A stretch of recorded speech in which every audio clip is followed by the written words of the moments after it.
Boulevard, il y a un moment où on prend le temps. Le temps d'écouter, le temps de comprendre. C'est l'Open Mic avec Audrey Pinjot.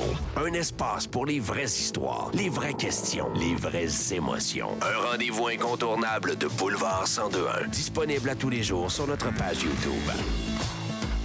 Ce matin, dans l'Open Mic, Max, on parle d'un sujet qui est vraiment pas facile. Puis quand je dis pas facile, c'est qu'on est rempli de préjugés. Notre sac à sympathie est complètement vide. Mais on va quand même essayer d'ouvrir notre esprit au côté psychologique de la chose. On va parler de déviance sexuelle sévère. On a déjà fait une chronique dans l'Open Mic, quand c'était une émission avec Yann Marceau, sur la pédophilie, entre autres, ce qui a fait énormément réagir. Puis moi, je suis la première à avoir littéralement aucune sympathie pour ces gens-là. Mais Mademoiselle V, Valérie, m'avait quand même ouvert l'esprit sur le fait qu'il y a des gens qui tentent d'aller chercher de l'aide et qui ne commettent pas le crime, qui se rendent compte qu'ils ont une déviance puis qui veulent pas ça. Fait que là, t'essayes de trouver un peu de sympathie, même si c'est dur à trouver. Tu me suis? Et là, l'exemple duquel on va partir aujourd'hui, c'est Jeffrey Epstein. Vous connaissez la Finlande vient tout juste d'ouvrir la marque. C'est 1-0 Finlande, 3 minutes 5 à faire en première. Je vais essayer de pas trop faire ça souvent, là, mais... Ben, t'es pas le seul, hein? Ça me fait rire parce qu'on est en plein sujet autant dans le retour le matin que dans tous les shows. La bonne nouvelle, c'est que la première finit bientôt, fait que ça devrait pas arriver pendant... Mais je vais te demander, Max, que ça arrive pas pendant l'Open Mic parce que c'est un sujet qui est quand même... très délicat. Ça finit bientôt la première. Ça devrait être pas pire. Ben, on se donnera des nouvelles dans 25 minutes. Fait que surveillez vos notifications, ceux qui sont accros aux Olympiques. Là. Donc, c'est ça. On va parler d'un sujet qui est plate puis qui est dur à entendre parce que cette sympathie-là, on l'a pas. Quel genre de personne fait ça? Des crimes sexuels, des actes sexuels, de la traite de personnes? Comment on arrive à avoir des gens dans notre société avec une forte déviance? Puis on va essayer de comprendre, comme je vous dis, le côté psychologique derrière. Il n'y a rien de ce qu'on va dire dans les 25 prochaines minutes qui excuse quoi que ce soit en passant, je tiens à le dire. Là. Et c'est Valérie qui a fait son travail de recherche puis qui nous arrive avec ce sujet-là ce matin. Puis je suis très ouverte et curieuse de t'entendre, Val. Ben, écoute, moi, je suis partie de... Et là, moi aussi, j'ai besoin de faire un disclaimer.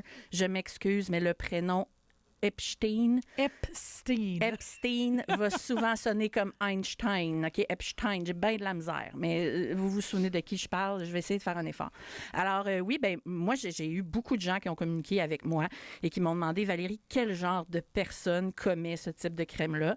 Et puis, ben moi, j'ai déjà travaillé avec des gens qui étaient atteints de pédophilie parce qu'on entend que la pédophilie, c'est d'abord une maladie.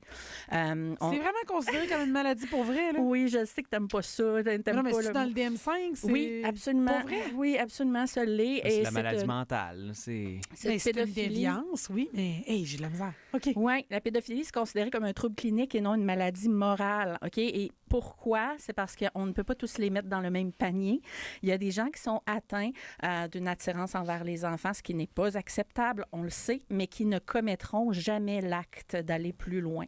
On parle d'environ 30 à 50% des pédophiles qui vont commettre un acte, alors que plus que la moitié n'en commettront jamais. C'est pas acceptable d'en commettre, c'est pas plus acceptable de pas en commettre, mais qu'est-ce qu'on fait quand on a ces pensées-là? Puis que justement, on lève la main, puis tout le monde nous crie dessus en nous disant déchets de société. Je comprends. Je comprends l'action qu'on a en tant que personne qui a peur qu'on a peur. On veut protéger nos enfants. On est dans une société où on a besoin de les protéger. Mais il faut comprendre aussi que si on n'aide pas ces gens-là, ça va devenir une épidémie incroyable. On parle déjà à ce stade-ci de 1 à 3 % de la population, on pousse le 3, qui est atteint de cette maladie-là. Donc, ça veut dire 3 % de la population. Je ne sais pas combien on est rendu sur la Terre. Là, si vous faites le calcul, là, ça donne... 9 milliards facile, là, me semble. C'est ça. Donc, de 30 comment j'ai dit ça? 3 % de 30 milliards. Vite de même, là, ça donne les 303 millions, quelque chose de même. On est 8,3 milliards. Bon, voyez-vous, fait que c'est des statistiques qui sont assez alarmantes. Donc, je disais tantôt, 30 à 50 % des personnes qui sont atteintes vont passer à l'acte, mais pas nécessairement les autres. Donc, ce qui nous laisse plus que la majorité à aider, si on veut. Et là, je suis partie de cette affaire-là dont tout le monde me gâche les oreilles toute la semaine avec Epstein. Et je me suis dit, bon, essayons de voir qu'est-ce qu'il peut y avoir eu comme obstacle dans la vie de ce petit Epstein-là pour qu'il en vienne aujourd'hui à créer ce type d'acte. Mais c'est-tu des obstacles ou c'est juste... Parce que ça, c'est une autre affaire avec laquelle j'ai beaucoup de misère, Val, de toujours essayer d'excuser par l'enfance qu'a eu cette personne-là. On est une gang à avoir été intimidés, écœurés, puis on n'est pas toutes virés débiles. On est une gang à avoir vécu. Il y a des gens qui vivent des affaires atroces, puis qui restent des bonnes personnes sensées. Fait que... Ouais. Le passé explique la faille, mais excuse pas le geste. Moi, je le vois comme ça. C'est des circonstances atténuantes. Je vois ça comme ça. Si tu me présentes en tant que juge quelqu'un qui n'a jamais fait de mal à la société avec preuve, ben c'est sûr qu'à ce moment-là, c'est des circonstances atténuantes face à son cas. Mais est-ce que ça excuse le fait d'avoir des pensées de ce type-là? Non. Même si c'est pas de sa faute, même s'il commet pas l'acte, ça demeure que c'est moralement inacceptable. Quelle question on doit se poser comme société face à l'augmentation de ce type de crime-là? Ben moi, ma première question, c'est pourquoi est-ce qu'on repère toujours ça trop tard? On va se le dire, là. Epstein, c'en est un exemple. Je veux dire, combien d'années on a mis ce gars-là 13 mois en prison pour finalement se rendre compte, après qu'il soit mort, que c'est une catastrophe nucléaire. Donc, on n'a pas étudié assez rapidement ce problématique-là. Fait que c'est ce que je voulais qu'on regarde ensemble au ça. Puis aussi, quel mécanisme psychologique puis rationnel va mener à ça? Qu'est-ce qu'on fait de pas correct en société qui fait qu'on augmente comme ça chaque année de 1 à 3 tu sais? Pour la première question, je pense que la réponse est, ou du moins une partie de la réponse est relativement simple on regarde la réaction que tout le monde a à partir du moment où on dit le mot pédophile. Si toi, tu te rends compte de « Hey, moi, Caroline, j'ai ça, c'est-à-dire je veux pas avoir... » Tu vas-tu aller te stouler à quelqu'un? Tu sais, d'après moi, il y a une bonne partie là-dedans. Non, puis tu sais, ça, là, tu parles de pédophilie, mais pour des crimes sexuels comme Epstein a fait, moi, je dirais que le pourquoi on s'en rend pas compte nécessairement sur le moment, il y a une armée derrière ces gens-là. Hein? L'argent, le pouvoir, le fait que beaucoup se taisent et sont donc aussi coupables, à mon avis. Absolument. J'ai l'impression qu'il y a un gros côté moral à ça. Là. C'est déficient. Là. Puis, tu as raison, Max. Une des raisons pour laquelle on arrive toujours trop tard, c'est une question de honte. C'est une honte extrême que ces gens-là ont et ne vont pas aller demander de l'aide auprès des spécialistes qui pourraient les aider, hein, comme un sexologue, par exemple. C'est pas nécessaire d'attendre, là, ce n'est absolument pas non seulement nécessaire, mais ne faites pas ça. Attendez pas d'avoir des pensées beaucoup trop profondes avant d'aller consulter. Fait que là, on parle des gens qui n'ont rien commis encore. Non, ben parce que si je m'attarde à Epstein, d'après moi, il n'y avait pas de honte. Là, c'était très assumé. Là. Non, mais peut-être qu'en début de carrière, quand il a commencé tout ça, peut-être qu'il avait cette honte-là, mais qu'il n'a pas été capable d'aller chercher l'aide dont il voulait. Puis c'est justement ça qu'on va regarder aujourd'hui. C'est qu'est-ce qui fait que ces gens-là n'ont pas accès à de l'aide plus précoce.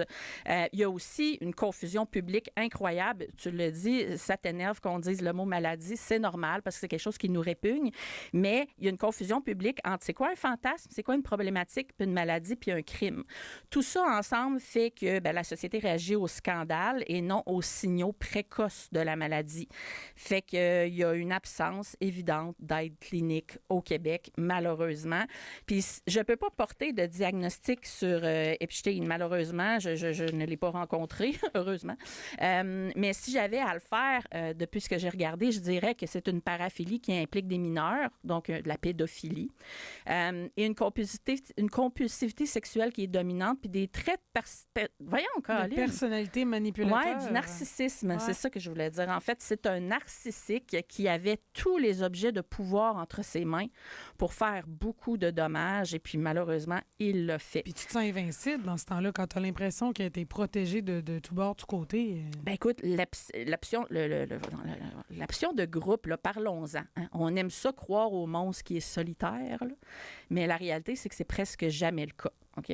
Quand on a un groupe, ce qui était une pensée devient discutable. Ce qui était discutable devient acceptable, puis ce qui était acceptable devient faisable. La honte du début dont on parlait, qu'au départ, si tu dis, mais voyons, c'est pas normal que j'aime les... Ah, ben tu on est une gang. On est une méchante gang à aimer ça, petit gars. C'est ça. Seul un fantasme, ça peut rester une pensée. Mais quand on met ça dans un groupe, ça peut devenir un plan. Et c'est ça que je pense que Ghislaine Maxwell. Et Prince Andrew et toute la gang ont fait ensemble. Ce n'est pas que la faute d'Epstein. C'est juste plate qu'on puisse plus mettre la faute sur lui, mais toujours est-il que c'est quelque chose qui a été fait en groupe. Et l'argent a énormément facilité le tout. L'argent dont on ne sait pas trop où il l'a fait, là, mais toujours est-il que l'argent a facilité ça en fou. Ce qui fait qu'aujourd'hui, on se retrouve avec un criminel mort qu'on ne peut pas accuser en tant que tel. Mais ce gars-là avait aussi des circonstances atténuantes, probablement. Et j'imagine que peut-être voulez-vous les connaître, savoir un petit peu ce qui peut se passer dans la vie de quelqu'un pour en arriver à de tels gestes. Évidemment, le passé, ça explique l'affaire, mais pas le geste, comme je dis. Donc, tout ce que je vais vous nommer ici n'est absolument pas une raison pour faire du mal. Pas des excuses. Okay? Ce n'est pas des excuses. Donc, la majorité des gens qui vont commettre ce type de gestes-là, on n'a pas de statistiques précises parce que ça dépend du geste précis en tant que tel, ont presque tous subi une forme de négligence physique, émotionnelle, mentale. On ne le sait pas, ou même des abus physiques sexuels. On ne le sait pas si c'est le cas d'Epstein, malheureusement. On n'a pas beaucoup de détails sur ce qui s'est passé pour lui. Sinon, il y a aussi une exposition sexuelle qui est précoce. Hein. Souvent, ils vont être mis face à la sexualité beaucoup plus rapidement dans la vie. Donc, ça perturbe le développement affectif et sexuel, puis ça entraîne des comportements qui vont être problématiques fois 3 plus tard. Et sinon, je pense que c'est le plus important, la notion de l'attachement. Les liens affectifs dans l'enfance instables, incohérents, là, ça, il n'y a rien de pire pour quelqu'un. Honnêtement, ça lui enlève une portion d'empathie. L'empathie envers la victime quand elle n'est pas là, on a un gros problème. Ça devient un geste encore plus dégueulasse, si on veut. Donc, automatiquement, la notion d'attachement chez ces troubles-là va faire un trouble d'attachement, ce qui fait que les relations saines et à partir d'émotions ou d'empathie n'existent presque plus ou sont difficiles à aller chercher, si on veut. De le fait que la honte qu'ils peuvent ressentir, à mon avis, n'existe pas tant que ça, là. Ça dépend des cas, j'imagine. Tu sais, moi, j'ai peut-être pas eu la chance, mais oui, c'est une chance en tant que carrière d'avoir travaillé avec certains de ces personnes-là qui n'avaient pas commis d'actes. Mais oui, la honte, elle est incroyable. C'est ce que je ressens le plus, ouais. Ça ressemble à quoi le cheminement? Ça commence comment? Parce qu'il faut que ça parte de quelque part. Il faut une première victime là, pour qu'après ça, tu te sentes donc libre de faire du mal de même. Oui, c'est ça. C'est que souvent, c'est pas un geste fixe qui fait que ça commence. C'est souvent des gestes qui vont être graduels et qui vont prendre de l'importance avec le temps. Souvent, on va avoir un trouble de contrôle de l'impulsion. C'est pas juste un désir fort, là, c'est une incapacité à réguler les comportements malgré les conséquences que ça va apporter. Fait que tu le sais que ça va te mettre dans le chenoute, mais tu n'es pas capable de t'en empêcher de le faire quand même. OK? Donc, le trouble du contrôle. Ensuite, il y a comme une escalade progressive qui se fait. Pour résumer ça, ce qui suffisait avant ne suffit plus. Si avant, tu regardais des choses qui étaient normales, maintenant, il faut que tu ailles un petit peu plus loin au bord de la clôture pour aller chercher. C'est là que ça va pas bien. Ça fait penser à tout ce qui est porno-dépendance. Voilà. C'est des gens qui ont une simple relation sexuelle, bien, ce ne sera plus assez pour les exciter. Ils vont chercher des images de plus en plus fortes jusqu'à des images, voire illégales, pour être capable de se satisfaire. Là. Et ça fait partie d'un des signes. Tu sais, justement, quand on se met à aller vers le dark web, quand on se met à aller parler avec des gens d'âge mineur, quand on se met à commettre des petits délits de ce type-là, c'est là que ça dérape. Donc, c'est avant ça qu'il faut aller chercher de l'aide. Sinon, ce qui est le plus, selon moi, le plus problématique, c'est l'isolement puis la double vie que ces gens-là vont avoir. C'est comme ça que ça va commencer. Ils vont souvent cacher leurs pulsions puis leurs actes en se retirant de la société, ce qui va... Il n'y aura pas de remise en doute parce que tu n'en parles pas à personne. Hein? Tu deviens automatiquement réclus sur toi-même. Tu t'en parles pas. Ce qui fait que ça devient peut-être une bonne idée. Ou si tu en parles à des gens comme toi qui ont les mêmes pulsions. Et là, soudainement, ça devient... chambre d'écho. Voilà. Vous vous confortez. Exactement. Donc, c'est, je dirais, là, les principales étapes d'un cheminement catastrophique, si on veut. Et pour éviter ça, c'est de vraiment...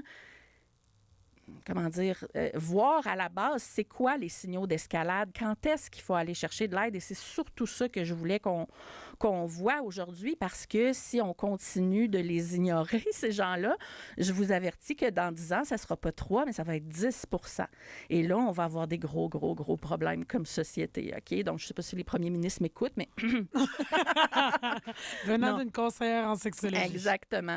Donc, comment déterminer les signaux d'escalade? Probablement le fantasme obsessionnel qui prend de plus en plus de place dans l'intensité. OK? Donc, comme je disais tantôt, ça ne suffit plus. L'isolement social, social ou d'AWV, on en a parlé, mais tout ce qui est de la honte, la tendance à l'isolement va rendre ça pire. Et sinon, la recherche de matériel sexuel inapproprié. Bon, là, je parlais de dark web tantôt, mais il y en a qui vont se dire, bon, ben, regarde, moi, pour aller tester, là, si je suis bien ou non là-dedans, je vais aller parler avec des gens sur Internet d'âge mineur. C'est absolument illégal de faire ça. Me semble que ça sonne pas comme une super idée. Hein? Non, c'est absolument pas une super idée, mais c'est souvent comme ça que ça va commencer. On va aller tâter le terrain. Oui, puis ironiquement, les gens sur Internet se sentent anonymes. Oui. Tu sais, il y a plusieurs années, la plateforme, bon, maintenant, elle est bannie, là. Omegle, c'était une plateforme où tu peux contacter des gens à travers le monde de façon anonyme. Oui. Quand tu le veux, tu peux allumer ta caméra si ça tente ou pas, juste chatter. Et j'avais fait le test de me faire passer pour une jeune fille de 14 ans. Puis je me souviens que sur 10 conversations, il y en a 7 qui menaient à « Hey, je vais prendre ton Snapchat, on s'envoie-tu des photos? » Ah ouais. 7 sur 10, Aïe, aïe, hein? sans blague. C'est énorme. Tu faisais passer pour 14 ans? Oui, une jeune fille de 14 ans. J'avais monté un dossier avec ça il y a quelques années ici. Puis ça m'avait frappé, ça. Là. Parce que souvent, on va utiliser des plateformes de transition comme ça pour mener à des applications qu'on connaît un peu plus. Et là, il y a des faux profils. Puis vous comprenez que ces gens-là se sentent en sécurité de tâter l'eau. Exact. Parce qu'on n'entend tellement pas parler de punition, de réprimande pour ces gens-là. Les policiers ont tellement pas le temps. Ou du moins, ils montent des dossiers d'un coup que, mais je veux dire, il n'y a pas de police du web, là, que le monde se sente en sécurité d'être croche. Puis l'acte n'a pas été commis en tant que tel encore. Donc, je veux dire, l'acte de faire des choses avec un mineur n'a pas été commis. Donc, c'est difficile pour eux de mettre la main dans le sac alors que ça n'a pas été fait encore. Non, mais même quand c'est commis, là, échange de photos sexuelles, même quand c'est commis, souvent, ils ont de la misère à les retracer. C'est épouvantable. Effectivement. Si on parle de statistiques un peu, malheureusement, c'est triste, mais 1 enfant sur 5 dans le monde a été victime d'abus sexuels, dont ces abus-là surviennent généralement avant l'âge de 15 ans. Il y a certains pays qui font mieux que nous, hein? By the way. L'Europe de l'Est, c'est l'Asie de l'Est, mais on pense que ça vient plus d'un lien ou de la capacité des victimes à se faire entendre plutôt qu'un réel comportement meilleur. Il y a moins social, de dénonciation. Oui, bien, en fait, je dirais que c'est contraire, c'est qu'ils sont plus poussés à dénoncer, ce qui fait que ça va un petit peu mieux dans ce coin-là. Oui, c'est ça. Donc, probablement que le système de justice fait en sorte aussi qu'ils sont... tu sais, c'est parce que nous autres, ici, j'ai le sentiment qu'il y a beaucoup de victimes qui n'osent pas dénoncer parce qu'on entend souvent qu'il y a des petites failles avec notre système de justice. Effectivement, malheureusement. Ça décourage les gens. J'ai le sentiment peut-être que cet aspect-là qui rentre là-dedans, je ne sais pas. Absolument. C'est vraiment difficile de tout ce qui est comportement sexuel, le viol en tant que tel est extrêmement difficile à traiter. Les gens vont pas prendre assez de temps au niveau punition pénale, ce qui fait que les gens se découragent et ils vont dire, regarde, ça me donne rien de dire, ça va prendre 2 ans, puis éventuellement, ça va... Il n'y a rien qui va se produire. Donc, je pense qu'en tant que société, on doit se regarder et se dire qu'est-ce qu'on peut faire pour ces gens-là. Je ne sais pas s'il nous reste 2 petites minutes pour parler. Les solutions, moi, je suis curieuse. Tu sais, j'essaie d'être ouverte d'esprit pour aider potentiellement ces gens-là. Puis on est dans un modèle judiciaire comme ça aussi de la deuxième chance, puis de la réinsertion sociale, puis de la prévention. Puis fait que je te laisse aller. Qu'est-ce qui existe comme solution? Bien, tu sais, on offre de l'aide aux gens suicidaires, on offre de l'aide aux gens qui boivent au volant, on offre de l'aide à plein de gens. Donc, ça serait normal qu'on puisse aider les gens qui ont des pensées intrusives envers les mineurs, mais qui n'ont pas nécessairement commis de crime encore. Ici, au Canada, on a ce qu'on appelle le Sexual Behavior Clinic à Ottawa. Ah ouais, hein? Oui, qui est quand même qui est affilié à plusieurs universités et centres de santé mentale et qui prennent en charge les individus de manière confidentielle qui ont des intérêts envers les enfants, qu'ils aient ou non un passé judiciaire. Donc, retenez ça, le Sexual Behavior Clinic à Ottawa. Sinon, le meilleur exemple est en Allemagne. Ça vous tente de voyager jusque là-bas, là? La prévention Project Dugenfield est vraiment comme étant le principal.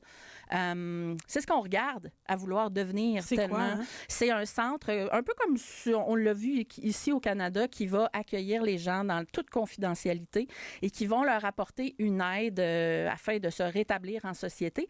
Sauf que, contrairement à ici, c'est beaucoup plus ouvert. C'est-à-dire qu'il y a moins de réaction face aux gestes, il y a moins d'outrance face je pense, je dirais plus de compréhension envers les gens qui souffrent de ça comme une maladie, si on veut, comparé à ici. Comment tu règles ce genre? Parce que c'est pas une boîte à outils là, qui va les aider, à mon sens. Là. C'est parce qu'on parle de pulsion sexuelle, on parle de libido élevé envers des enfants, des mineurs. C'est quoi, là? On chope le minou? C'est des médicaments qui atténuent la libido. C'est quoi le plan, là? On a essayé bien des affaires, mais la réalité, c'est que c'est la thérapie qui va changer les choses. On a beau castrer quelqu'un, ça ne changera rien. Il y a toujours ce qu'il y a dans son cerveau qui reste là. Toutes les images qu'il aura regardées au précédent, on ne peut pas y enlever ça. On va moins de chopper le cerveau, ça n'arrivera pas. Donc, ce qui fait qu'on est obligé de les aider, de les encadrer, c'est vraiment par l'éducation que ça va paraître. Bon, reconnaître les signaux d'escalade, on en a parlé.